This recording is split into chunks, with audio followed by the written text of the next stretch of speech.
You.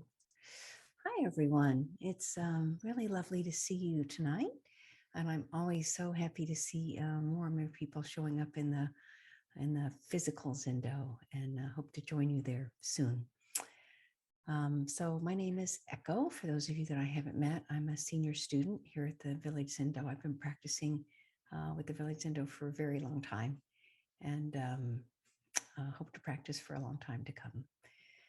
I am currently in Chautauqua, New York, which is over in the western part of the state, in a community called Chautauqua that's been around for about 150 years. And just lovely today. It's a beautiful summer day.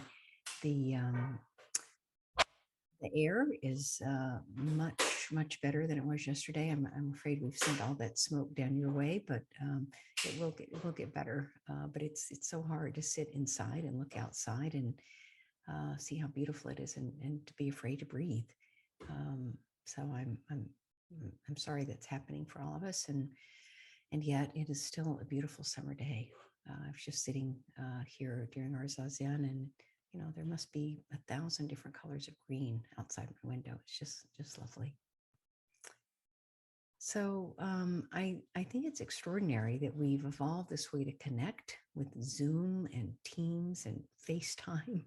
That we've evolved a way to connect and support each other, and we did it at almost exactly the time when we needed it the most. And it's what makes all of this possible. It certainly makes a lot of my work possible, and in many ways, a lot of my life possible, to be able to connect.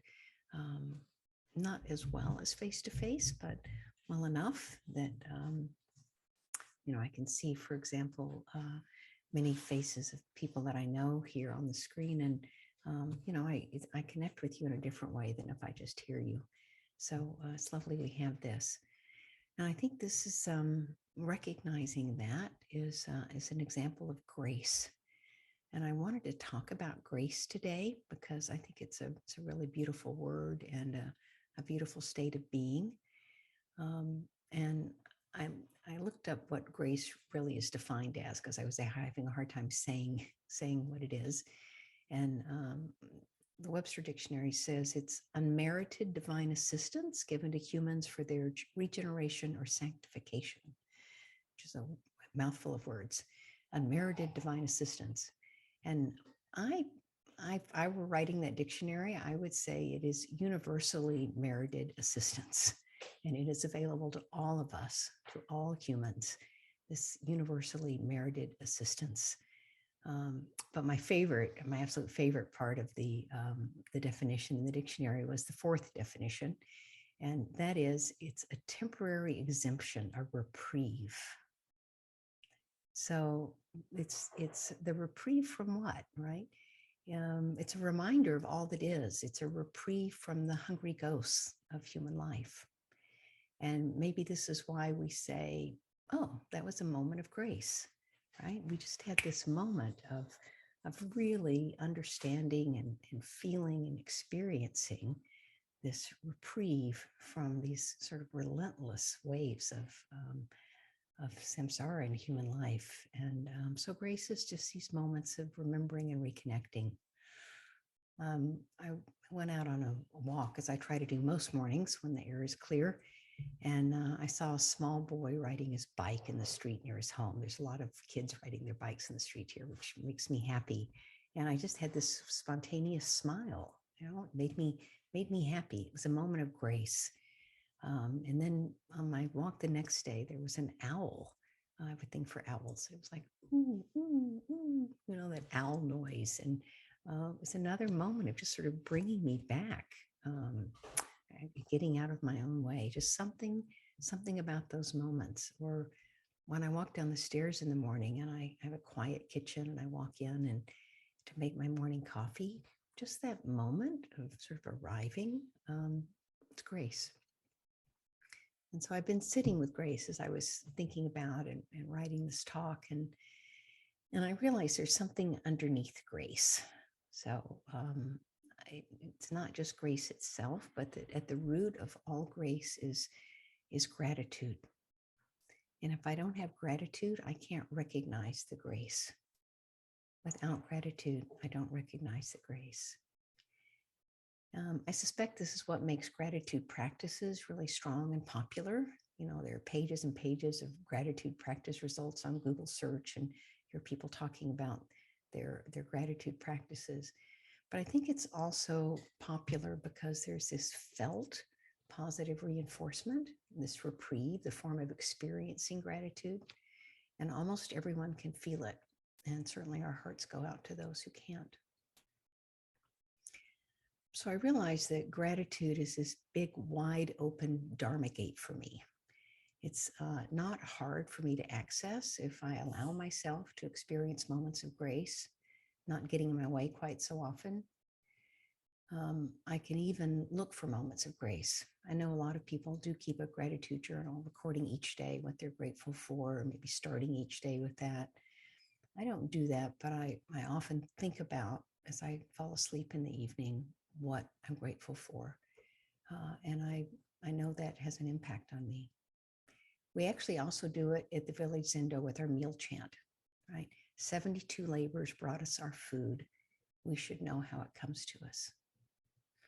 Why should we know how it comes to us? So we can be aware of our interconnectedness and be grateful for it. Be grateful for those 72 labors, for the labors, some of which I'm sure were joyful and some of which I'm sure were not. There's a TED Talk by a guy named Ed Gavagan. And if you had told me 20 years ago in the process of giving a Dharma talk, I'd talk about a TED Talk, I wouldn't have believed you. There's a TED Talk, Ed Gavagan. So Ed was challenged by his son to thank all the people responsible for his morning coffee. Ed would say something like, I'm really grateful for my morning coffee. And the son said, yeah, well, why don't you thank the people who brought it to you? So Ed actually set out to do that in person. He thanked the driver. He thanked the people that paved the road. He thanked the people that made the asphalt. He thanked the woman who was the pest control person in the coffee warehouse where it was stored. So you get the idea. But he ended up thanking over 1,000 people who were connected with making his morning coffee possible. And he said it helped him focus on the 10,000 things that go right every day. He learned a lot doing it, including the fact that the more he was focused on being grateful, the more he wanted to be of service. He says, I'm not Mother Teresa. I'm still a selfish bastard, but I'm better than I was. So this gratitude has shifted his perspective. It shifted his actions. And in fact, it has really impacted his life. And while I haven't thanked 1,000 people for a morning coffee yet, it's my experience too. So just thinking about how my breakfast foods come to me, right? I'm sure it's not all springtime in the Alps and Sound of Music, right? Maybe the dairy farmer didn't feel like milking the cows the morning that my butter was made, or helping the cow through a difficult pregnancy, or dealing with the bank whenever the dairy prices are depressed and the mortgage was due, or thinking about the person that works in the factory that makes my cashew milk. I hope it's bright and well lit. I hope the journey to work wasn't too arduous for them. I hope they work with a team that they like and respect. I hope the pay and benefits are good. But are they?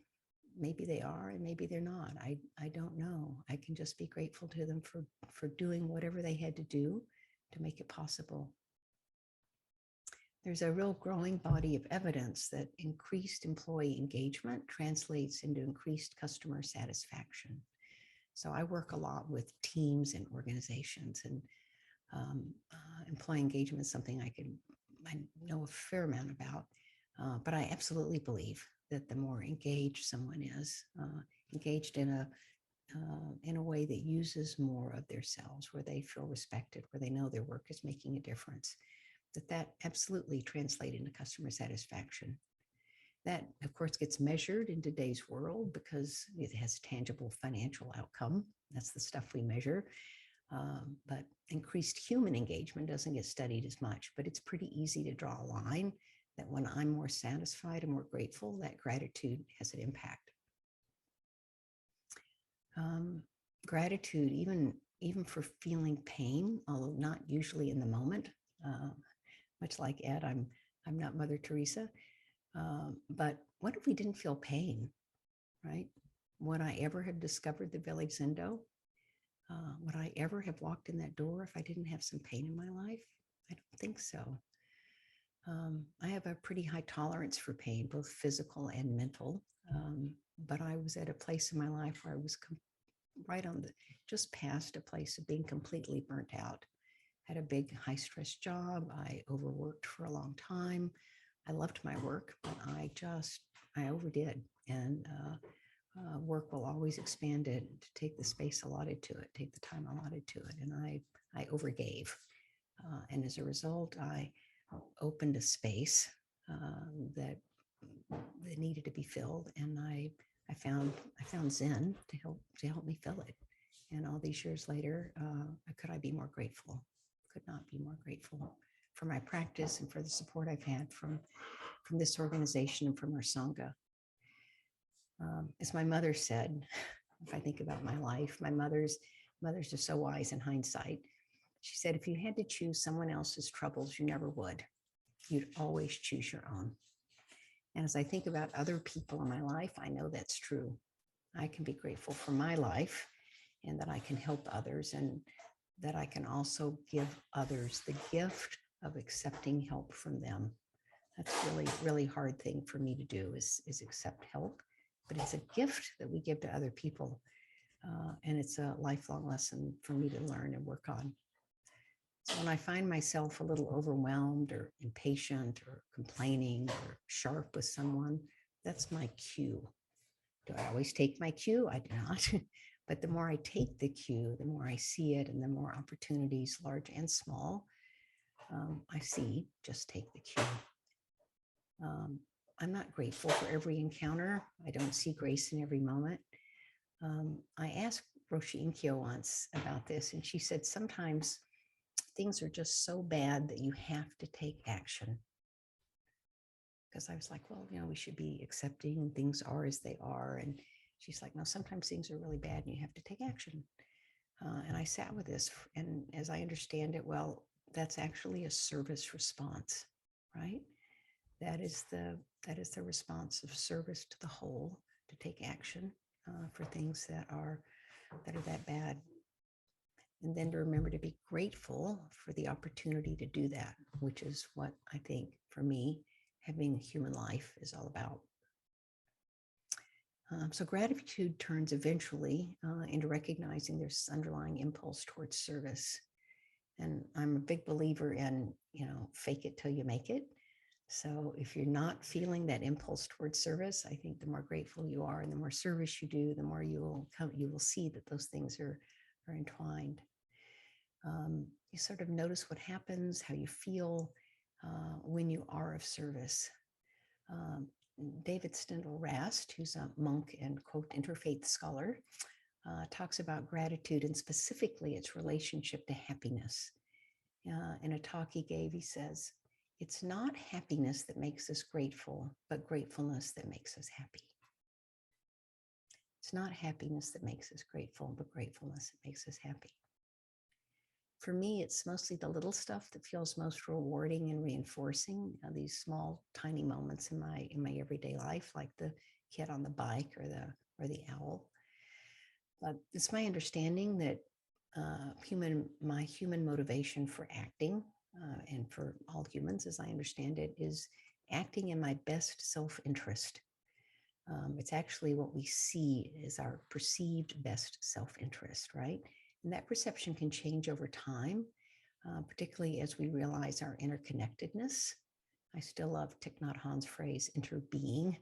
But as we understand our interconnectedness, our perception of what's in our best self-interest changes because it gets outside of our small selves, and we see our best self-interest in our larger selves. So gratitude for our lives, understanding bit by bit our true selves, helps us consider other perspectives, and that we should and can be vehicles for service. I've said this before, but I'm going to repeat it because it was really impactful for me. I once asked Bernie Glassman in Dokusan if it was all about just experiencing life as it is. Because I thought I had unraveled this great secret on my cushion during session. And he said, yes. And I'd have to say it's really all about service. Wise man, wise man. So then I have to ask myself, how can I be of service? Uh, and how fortunate am I that this is my work, right? That I have the opportunity to ask, how can I be of service? Sometimes it's just being the person that someone else gets angry at. I was a hospice volunteer for a time, and part of our training was be prepared for people to be angry at you, because sometimes you're the only person they can be angry at. They can't get angry at their family, they can't get angry at their doctor, but you walk in the room, they can be angry at you. And that happened more than once. And I was very happy to have had the training and the understanding about what was going on. But mostly it's either helping someone see something different, or asking a question that points, or sometimes just listening, or sitting with someone. But our practice is to realize that there's no separation in any of this. The talking can point, but the realization is always in the moment. And allowing yourself the moments of grace that are always, always present. And hungry ghosts are also everywhere, right? Hungry busyness is my biggest ghost, and hungry ghosts are, for me, what I think is the way, things that get in the way of me seeing the grace in my life. And busyness, my own big ghost, is often my own form of FOMO, right? Takes over. I'm afraid I'm gonna miss out on something big that I really wish I had done, or someone I'd really met, or someplace I'd gone, and so I get over busy. And then I don't see the grace, and I don't see the opportunity for gratitude. And knowing this, I can at least breathe. I can double down on my zazen when I'm over busy. I can connect to our sangha, and almost always grace and gratitude find a way back in. Roshi Joan Halifax says, sometimes our ability to give and receive gratitude is blocked by the mind of poverty, a state of mind and heart that has nothing to do with material poverty. When we're caught in the mind of poverty, we focus on what we are lacking. We feel we don't deserve love, and we ignore all that we have been given. The conscious practice of gratitude is the way out of the poverty mentality that erodes our gratitude, and with it, our integrity. She says, in order to counter any discouragement I might feel at the end of the day, I take time to recall with gratitude all that has been given to me.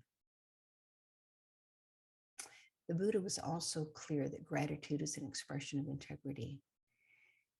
It's written that he said, now what is the level of a person of no integrity? A person of no integrity is ungrateful and unthankful.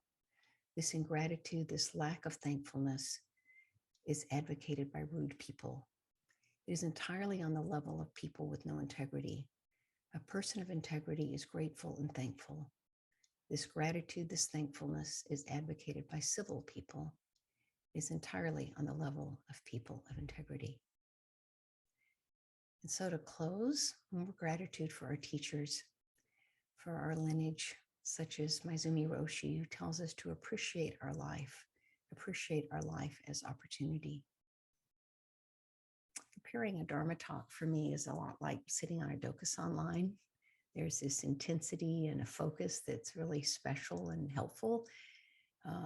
And in my case, the Dharma talker gains as much or more than those who hear the talk. And I'm very grateful for the opportunity to share this space with you. Thank you.